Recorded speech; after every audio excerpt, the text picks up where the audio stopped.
Hi everybody. You know those times when you find a bargain that you just can't resist? Well, I did just that.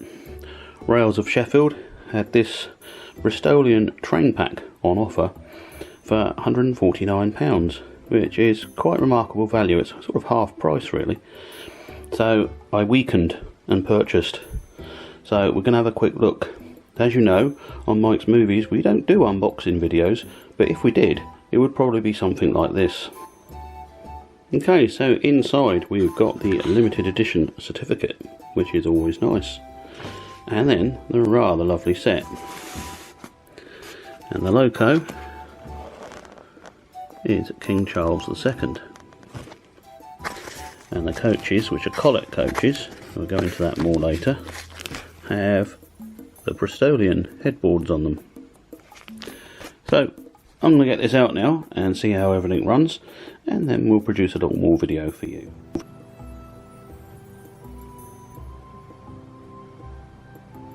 The first thing, we have lovely cab detail, and it's always nice when straight from the pack things work, and indeed they do in this case.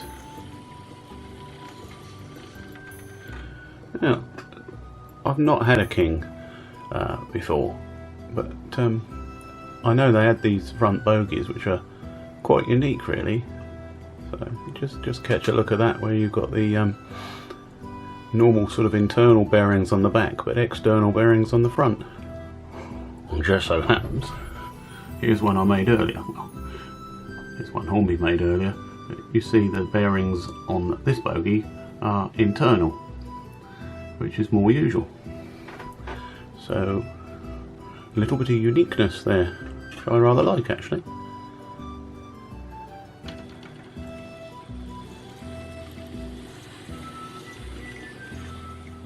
Okay, so here's just a quick look at the very lovely coaches.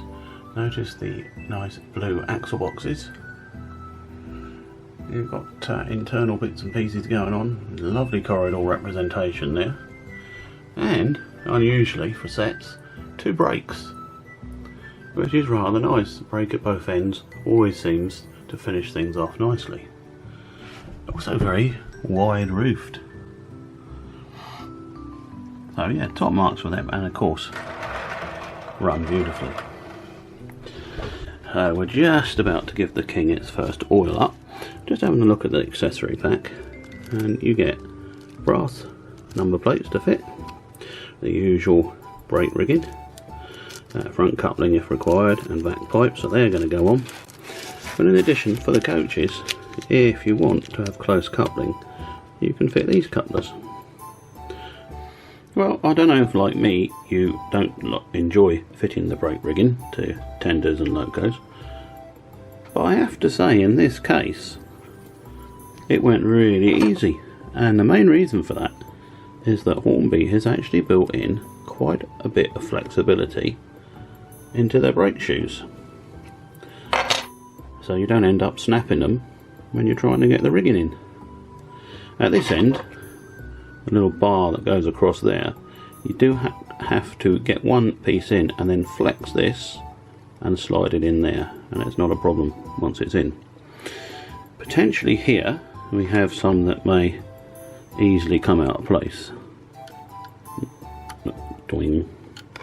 and it could get in the way of things, but maybe a tiniest drop of glue or even a bit of Pritt stick would probably keep it in place safely. Okay, I know these as cylinder washer or cylinder drain cocks, and I think they can probably be successfully fitted without interfering with the curves because of the way the Hornby has this bogie working.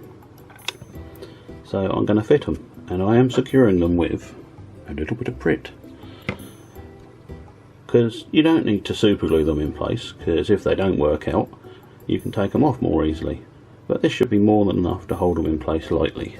So I can't do this with one hand, so I'm going to do it and then show you what they look like after. Righto, here she is. The back pipe at the front's been fitted. That was very easy. Tiny little bit of glue needed for that. Drain pipes on the cylinders. The camera would focus, they're in place, and they don't seem to foul when she goes through the point work. The brake rigging, which I'm sure you can't see, is in place, but you saw it earlier. So there she is. She's gone through all her little bits and pieces. The numbers, which they've supplied the brass etched plates for, I probably will fit them later on, but I think the cab side numbers are pretty cool anyway, so no urgency about that.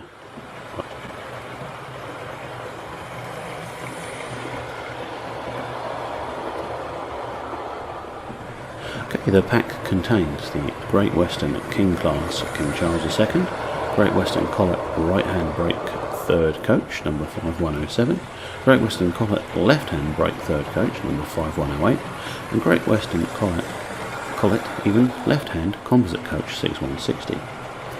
And the reason for the Bristolian: to mark the centenary of the opening in 1835 of the Great Western main line between Paddington and Bristol, Great Western's management decided to create a new express service linking London and Bristol with a scheduled 105 minutes in each direction.